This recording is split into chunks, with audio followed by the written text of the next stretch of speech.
Agora é pra valer? Opa, estamos no ar. Boa noite, pessoal, tudo bem? Aqui é Fábio Osterman, falo direto de Porto Alegre. Uma noite aí agradável lá fora, fazendo aí uns... Quantos graus tá, Juan? Uns 18 graus? 18 graus. Aproximadamente 18 graus.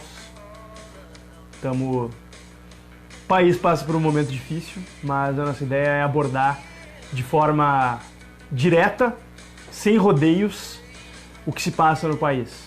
Acho que nesse momento, especialmente, a gente tem o dever de não usar meias palavras para tratar de situações como essas, que é uma situação grave e que pode vir a piorar. Então eu faço essa live hoje para abordar esse tema, para reforçar o meu compromisso com vocês, e tem sido compromisso, enfim, da minha atuação, de agir com a verdade, com a coerência e não me eximir de abordar temas espinhosos. Como acabou se tornando o tema da greve dos caminhoneiros e dessa crise de abastecimento que vem afligindo o país inteiro, vem trazendo repercussões imensas pelo país inteiro e que trouxe uma reação do governo anunciada ontem à noite. Então, vou falar sobre isso, vou falar também sobre o que, na minha opinião, poderia e deveria ter sido feito. Então, fiquem comigo aí, que em breve já começamos. Fiquem aí também com o somzinho apropriado, The Black Keys, Hell of a Season, que é um som que descreve bastante essa situação que a gente está vivendo, né? Que temporada dos diabos, né? Mas no bom sentido, no bom sentido. Então deixa eu só compartilhar os links aqui com o pessoal.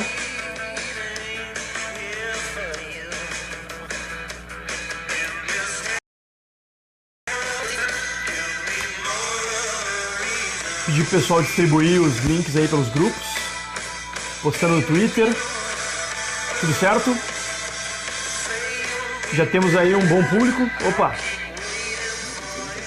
Tem um público bacana, acho que dá pra gente dar início já, né? Um grande abraço a todos os amigos online conosco nessa noite aí.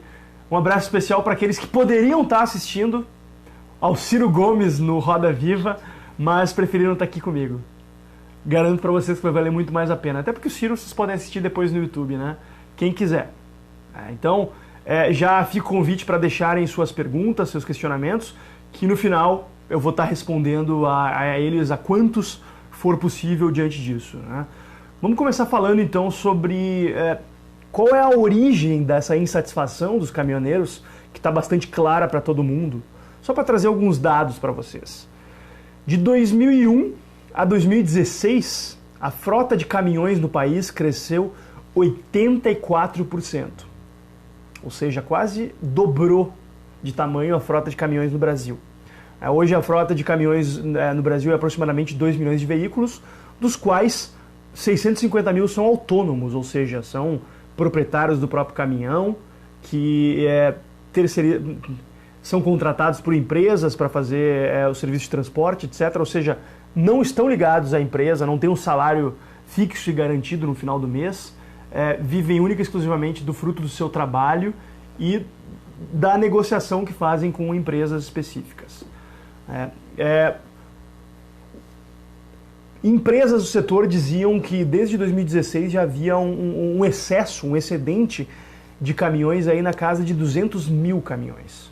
E isso decorre diretamente de uma distorção criada pelo governo federal, que em 2009 baixou em quase um terço, aliás, em menos de um terço, era de 13% a taxa de juros para financiamento via BNDES de caminhões e foi para 4,5%.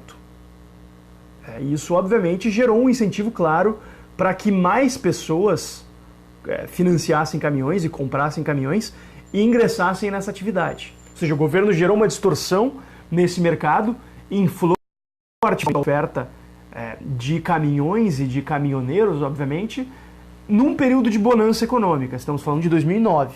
2010 foi o ano de maior crescimento do PIB nos últimos 40 anos no Brasil. E, obviamente, foi um período de crescimento econômico, né? Em que muita gente aproveitou a oportunidade para enriquecer, para ganhar um bom dinheiro, e muita gente ganhou. O problema foi o que houve depois.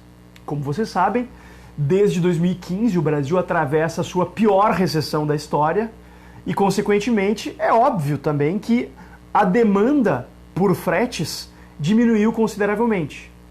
Ou seja, a oferta de caminhões e de, enfim, pessoas dispostas a oferecer o serviço de frete aumentou sensivelmente, só que a demanda caiu. E, enfim, isso obviamente obrigou os caminhoneiros a baixarem seu preço, diminuírem ainda mais suas margens, tanto os caminhoneiros autônomos quanto as empresas de transporte, e isso gerou uma insatisfação, veio gerando uma insatisfação crescente, que nas semanas teve o seu estopim com os aumentos no preço decorrente do aumento do preço internacional do petróleo, que a gente vem vendo ao longo desse ano, e que fez com que os caminhoneiros fizessem essa paralisação. Mas, em primeiro lugar, acho que é importante a gente ressaltar que o governo não determina o preço do petróleo. O governo, no máximo que ele faz, é determinar quem vai pagar pelo preço. Se os caminhoneiros, se quem usa mesmo, ou indiretamente por meio de subsídios, por meio de concessões, como as que a gente vai analisar que o governo fez. Então, deixa eu dar uma olhadinha aqui como é que está o movimento. Grande abraço aí para os amigos que estão participando. Deixem suas perguntas, lembrando que no final eu vou responder. Então, só recapitulando então. O que a gente teve nos últimos anos foi um crescimento artificial do mercado de transportes, impulsionado por um crédito subsidiado concedido pelo BNDES, que é um banco público, banco estatal. Ou seja, foi uma política pública de subsídio ao crescimento desse setor, que, como toda distorção estatal, como toda distorção gerada pelo Estado, acabou dando errado em um momento em que a gente saiu daquele boom econômico dos anos 2009, 2010, 2011. Então, enfim, em um mercado sem distorções, como as geradas pelo governo, o que se teria conforme fosse crescendo a demanda por frete, mais agentes teriam interesse em entrar nesse mercado, e conforme o mercado se tornasse menos atraente, diminuiria também a oferta, o número de ofertantes de frete. Só que como o governo criou um incentivo muito grande, houve um aumento excessivo, digamos assim. É o que se fala de um excesso de oferta, algo que no mercado livre não aconteceria. Só acontece, repito, em um mercado distorcido pela atuação governamental, que foi o que aconteceu com o setor de transportes, e hoje estão os caminhoneiros putos com a situação Brasil afora. Essa é a palavra, termo técnico que define. O pessoal tá se abrindo de rir aqui, mas essa é a verdade. Os caminhoneiros estão putos Brasil afora. E com razão. Por quê? Porque muita gente investiu a economia da sua vida para comprar um caminhão a um preço subsidiado, mas investiu anos de trabalho para isso e agora está indo à falência por conta, enfim, dos custos já existentes no mercado, é claro, que é um mercado bastante complexo, Os caminhoneiros vivem aí andando por estradas perigosas, estradas mal conservadas, pagam muitas vezes pedágios altos, que é o custo também de se manter estradas em boa qualidade, acabam vivendo sob esse clima de flutuação do preço do combustível, que gera esse tipo de situação. Obviamente que o caminhoneiro autônomo ou o caminhoneiro que presta serviço para uma pequena empresa tem dificuldades muito maiores em lidar com isso. Então, enfim, o que a gente está vendo é uma revolta, frise-se, legítima. É legítima a revolta, é legítima a insatisfação dos caminhoneiros. Isso para mim está muito claro. Porém, existe uma diferença muito grande em reclamar, em estar insatisfeito, demonstrar essa insatisfação e verbalizá-la pelas vias democráticas, por meio de associações, por meio da sociedade civil, por meio do lobby junto à política, por meio de demandas junto aos nossos representantes políticos. E uma coisa muito diferente é algo que a gente viu Brasil afora, que foi a obstrução de estradas. Tá, eu sei, vai ter gente que vai falar assim, não, mas aqui na minha cidade não estavam obstruindo nada. Tudo bem, gente, É bastante possível que algumas cidades não estivessem obstruindo. Mas o fato é que houve obstrução de estradas Brasil afora. E isso é ilegal. Isso, além de ilegal, para nós liberais é imoral. A gente não pode concordar que se tranque estradas e se obstrua o direito de ir e vir de cada cidadão. Seja quem tranque estradas um caminhoneiro, trabalhador, pai de família, vítima de uma política governamental equivocada, seja o MST. A gente não pode aceitar que haja um exercício arbitrário das próprias razões, considerando que os caminhoneiros tenham a razão, concedendo aí, no caso, o benefício da dúvida a eles. Além do que, isso fere o artigo 5º da Constituição, inciso 15, que diz que é livre a locomoção no território nacional em tempos de paz, podendo qualquer pessoa, nos termos da lei, nele entrar, permanecer ou sair com seus bens. Ou seja, ninguém tem o direito de impedir que uma pessoa em atividade ilegal, como é o caso dos freteiros que queriam entregar suas mercadorias e foram impedidos Brasil afora. Tenho certeza que vocês viram também imagens de piquetes impedindo que caminhões prosseguissem a viagem, algumas imagens bastante fortes de caminhões recebendo pedradas no meio do caminho. E o fato é que isso é um crime. Na melhor das hipóteses, isso se enquadra como constrangimento ilegal, que é o tipo penal descrito no artigo 146 do Código Penal, que diz assim: artigo 146. Constranger alguém mediante violência ou grave ameaça, ou depois de lhe haver reduzido por qualquer outro meio a capacidade de resistência, a não fazer ou a fazer o que ela não manda. Ou seja, estão constrangendo eles a não exercerem seu direito de ir e vir, e mais grave ainda, de exercerem sua atividade laboral, que paga suas contas, que sustenta suas famílias, e que, enfim, num país que precisa tanto de crescimento econômico, de geração de riqueza, a gente impedir pessoas de trabalharem é algo muito grave. Então, acho que as coisas precisam ser colocadas dessa forma. Por mais que a gente entenda, e muitas vezes concorde com a revolta dos caminhoneiros em relação à alta tributação, à burocracia, à má infraestrutura, a gente não pode aceitar que se faça isso.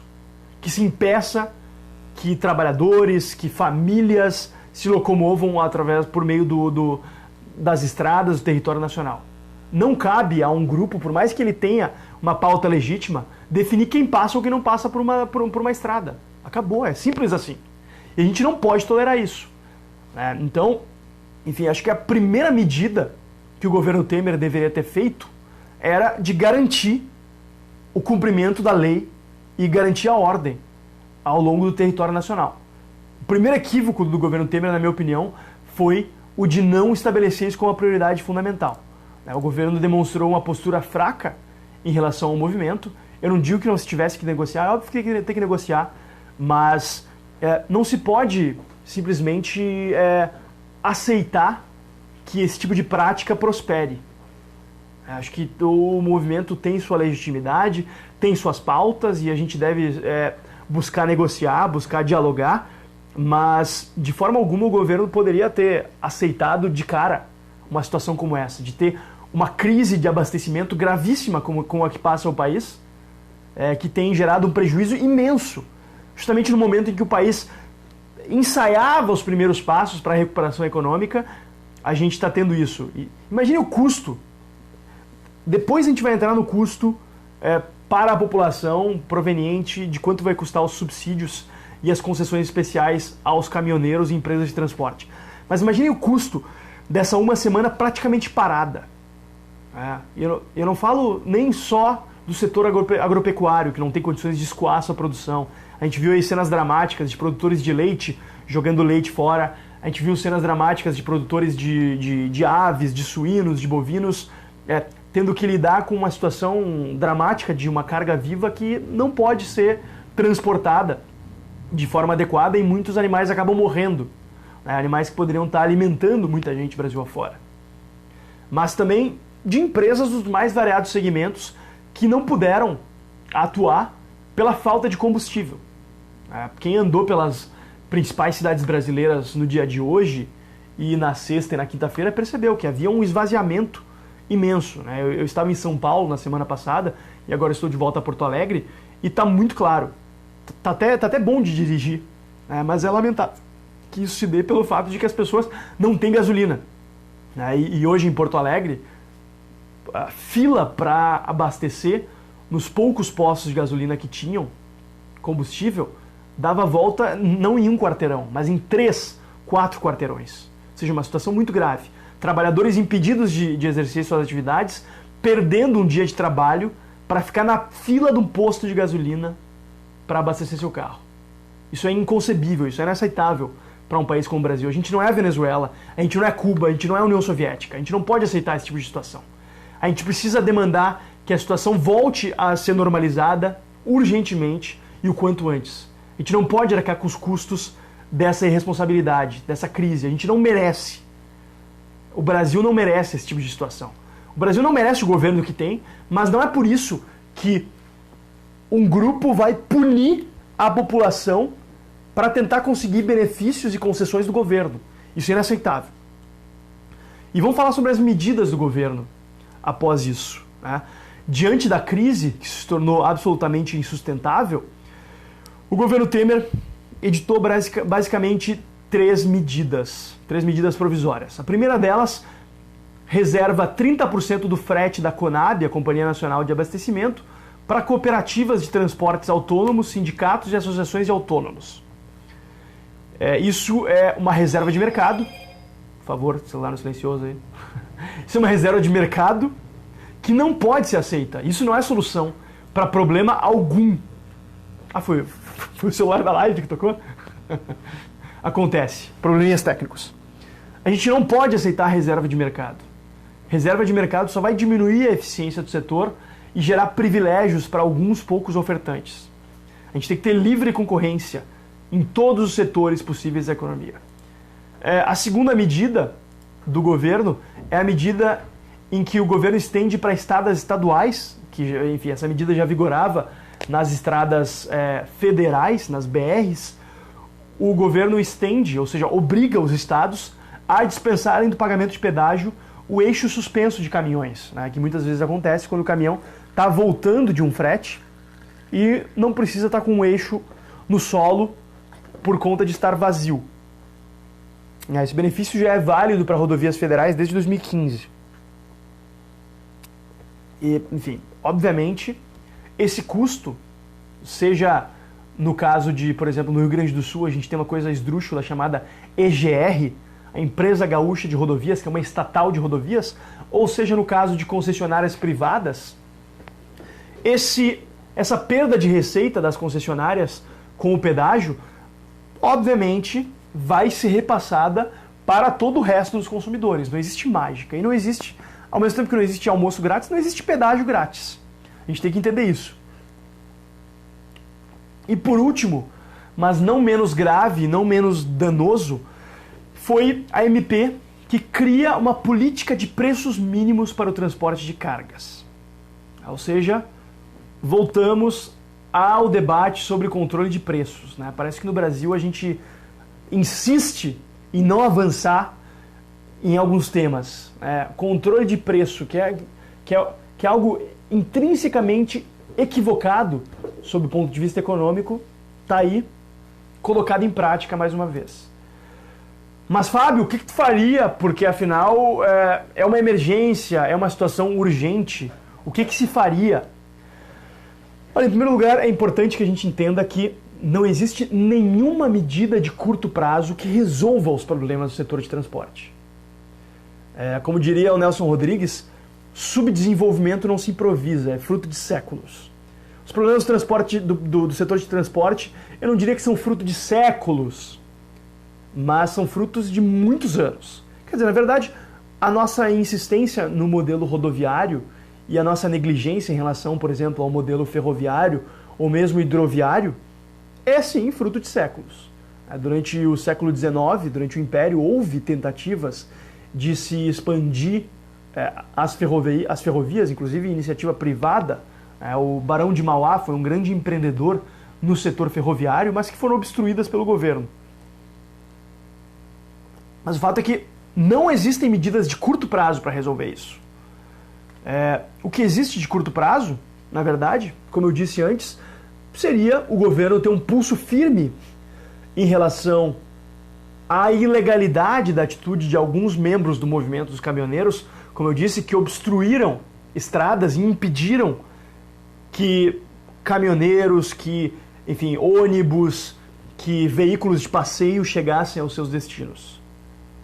Tinha que ter havido uma atuação firme do governo para garantir a lei e ordem e impedir que grupos, seja quais forem, como eu disse, não importa se é MST, se é caminhoneiros, se é qual movimento social que seja, se é um indivíduo específico, não importa. Não é permitido e a gente não pode aceitar que pessoas bloqueiem estradas porque lhes deu na telha, porque estão insatisfeitos com o que quer que seja. Porque olha o precedente que vai ser aberto agora. O governo agora abriu um precedente de que, olha, é só criar um caos que a gente negocia. Então, acho que a regra número 1 e a posição número 1 do governo deveria ser, olha, não aceitamos qualquer tipo de chantagem. O movimento precisa cessar as agressões a direitos fundamentais da população brasileira, como é o direito de ir e vir, e aí sim, assim que cessarem esses atos, a gente senta para conversar. E daí se senta para conversar e se avalia o que se pode fazer. Mas falando sobre medidas de médio e longo prazo, como eu disse, não existem, infelizmente, medidas de curto prazo que sanem anos de equívocos políticos que os governos brasileiros vêm construindo.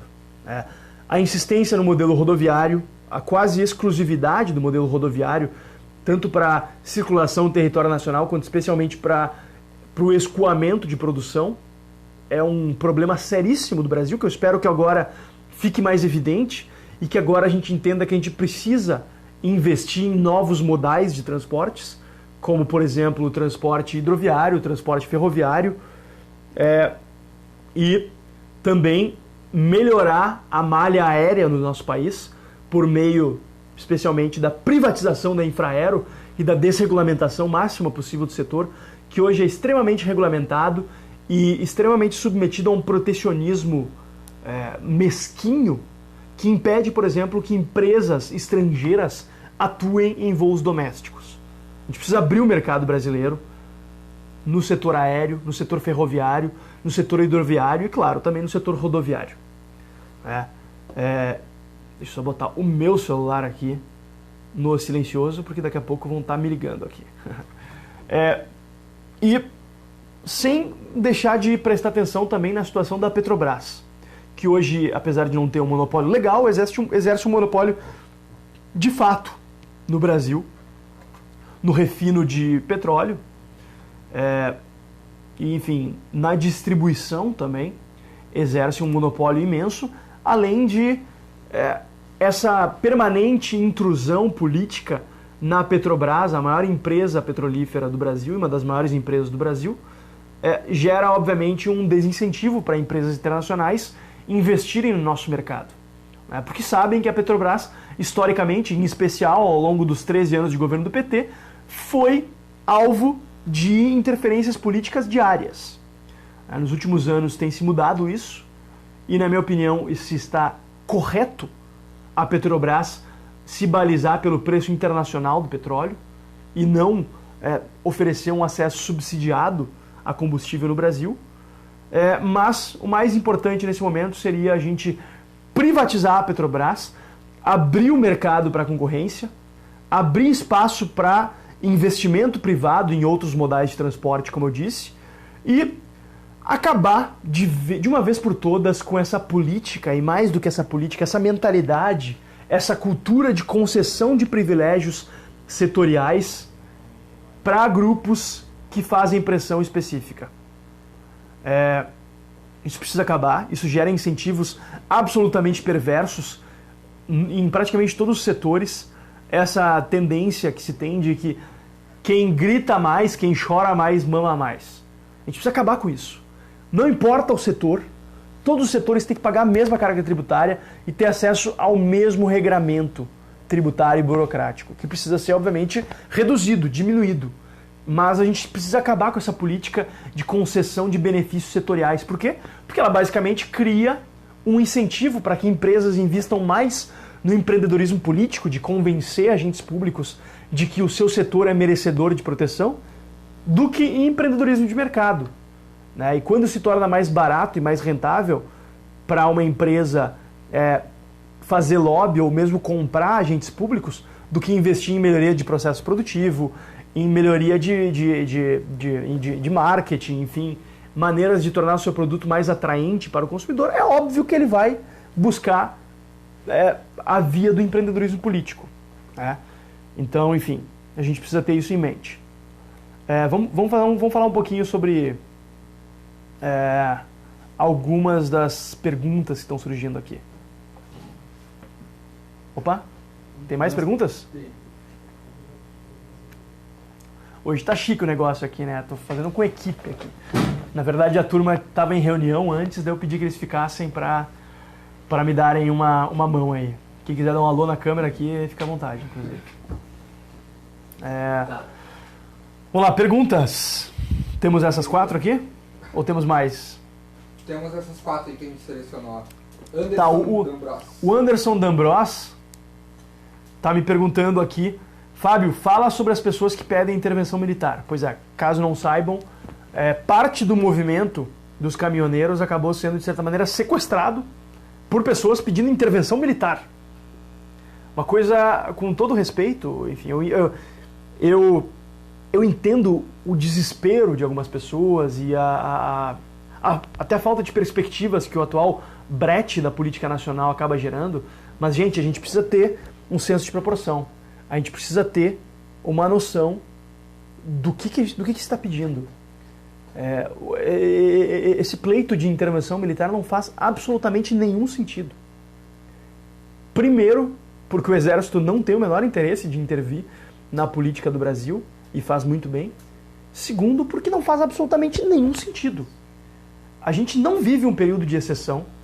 Mal ou bem, a gente vive em uma democracia onde a gente tem espaço para manifestar nossa opinião, para manifestar nossa contrariedade em relação ao que o governo faz ou deixa de fazer, e também em se organizar e manifestar democraticamente as nossas pautas.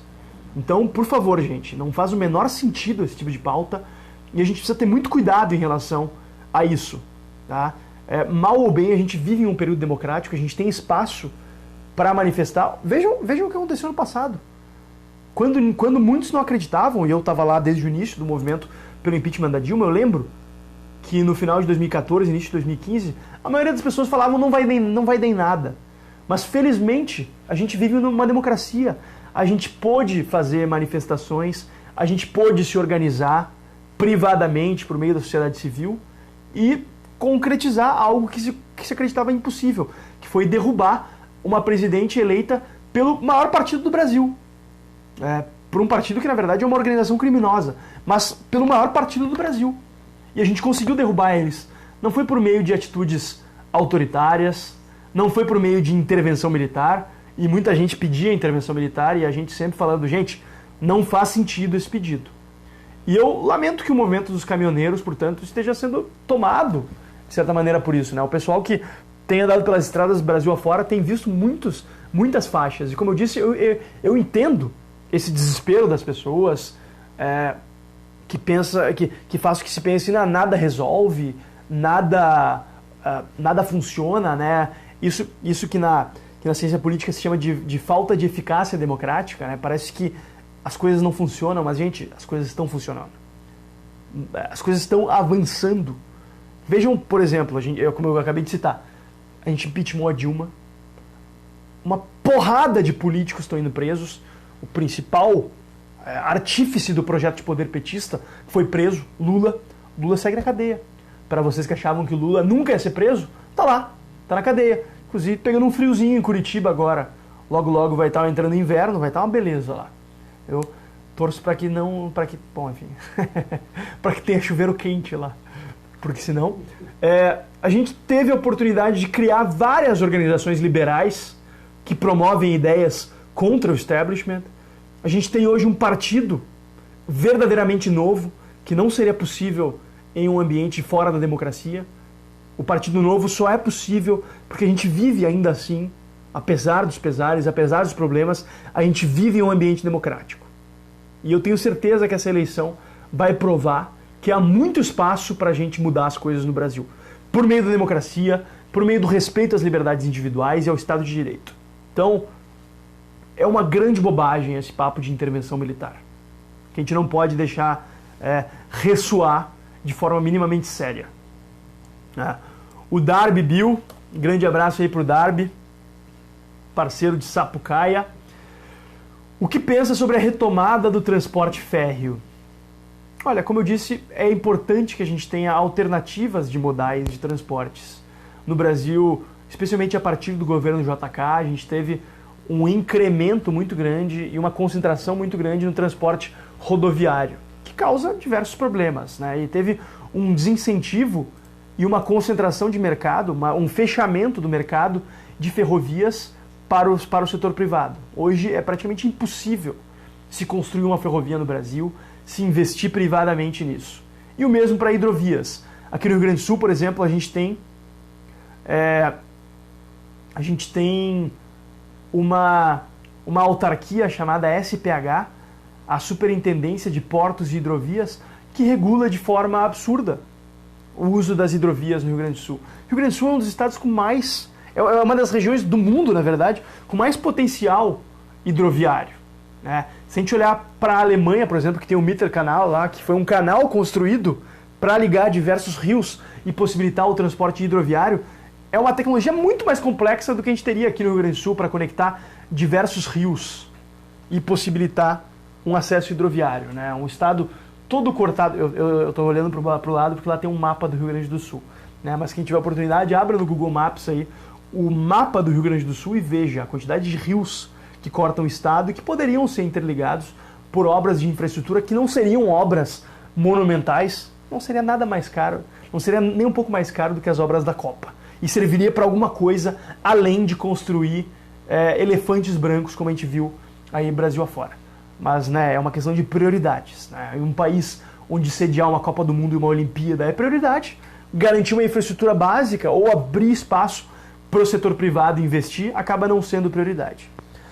Vamos ver, então, enfim, Darby, esse é meu comentário sobre o setor ferroviário. A gente precisa abrir esse setor urgentemente para permitir uma alternativa de transporte, especialmente transporte de cargas, que é muito ineficiente e muito perigoso seguir sendo feito pelas estradas. Além do que, os caminhões, até pelo seu próprio peso, acabam gerando um custo de manutenção imenso para as estradas.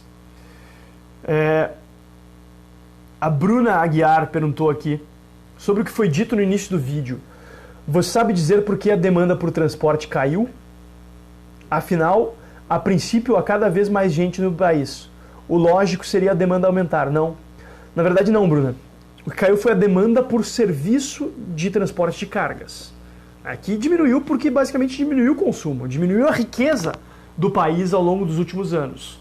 Então isso fez com que diminuísse a quantidade de empresas produzindo e vendendo seus produtos ao longo da malha rodoviária Brasil afora. Então diminuiu também o número de caminhões contratados para fazer esse serviço de frete.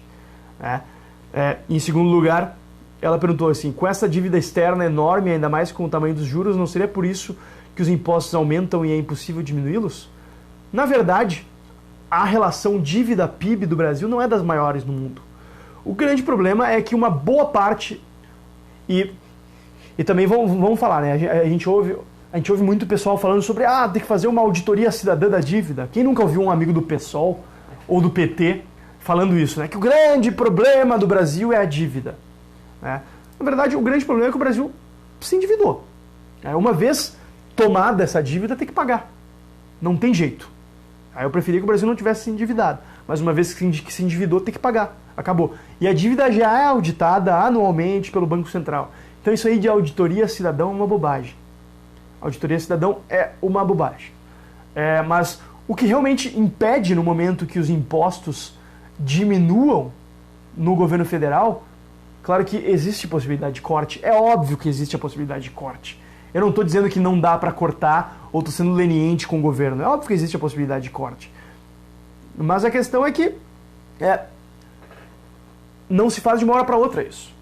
Especialmente não se faz de uma hora para outra se a gente ficar permitindo que categorias específicas consigam privilégios para si às custas de todo o povo brasileiro.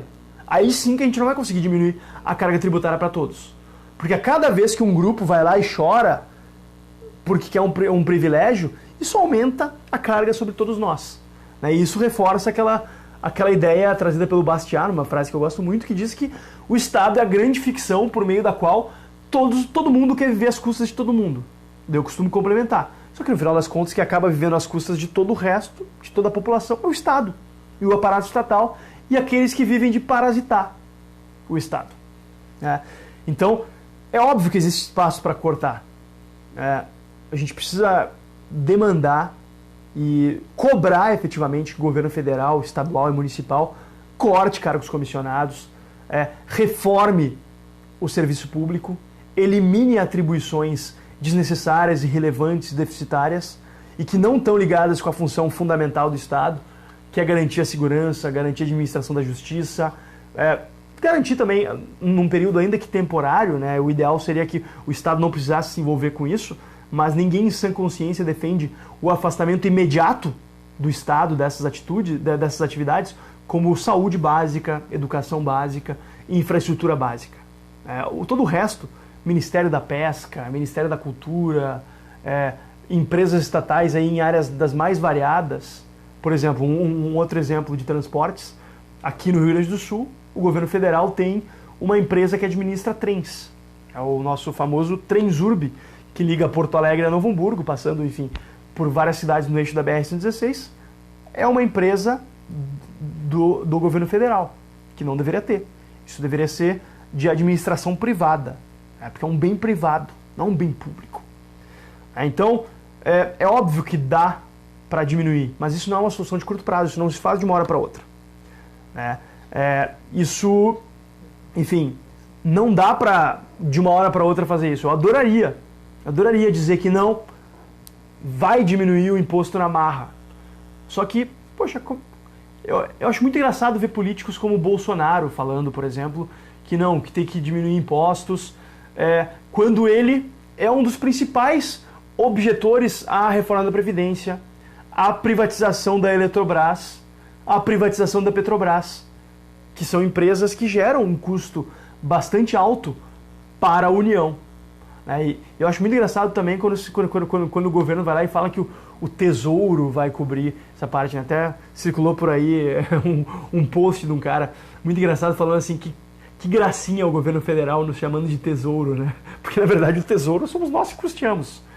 Então, o ponto é, sim, eu adoraria que se diminuísse impostos, mas isso não faz de uma hora para outra. E é irresponsável se defender uma diminuição imediata de impostos sem que haja uma diminuição de gastos. Então, em primeiro lugar, a gente precisa diminuir os gastos. Porque se a gente diminuir a receita do governo sem pensar em diminuir gastos, o governo vai se utilizar de algum dos outros dois expedientes que ele tem para se financiar. O governo basicamente se financia de três formas. Uma, tributação, que acreditem, tributação direta, cobrança de impostos, taxas, contribuições, etc. Acreditem, é a forma menos ruim que o governo tem de se financiar. Porque as outras duas são ainda piores. As outras duas são emissão de dívida, que é basicamente tu jogar para as gerações futuras a responsabilidade sobre lidar com o que a gente obtém hoje. Ou seja, a gente está penhorando o nosso futuro para os nossos filhos. E a pior de todas, a pior forma possível que o governo tem para se financiar é a emissão de moeda. Ou seja, a inflação da oferta monetária, que a gente conhece mais por inflação, quando a gente vê um aumento generalizado de preços, como aconteceu, por exemplo, durante o governo Dilma, o que a gente teve, na verdade, foi um aumento da base monetária.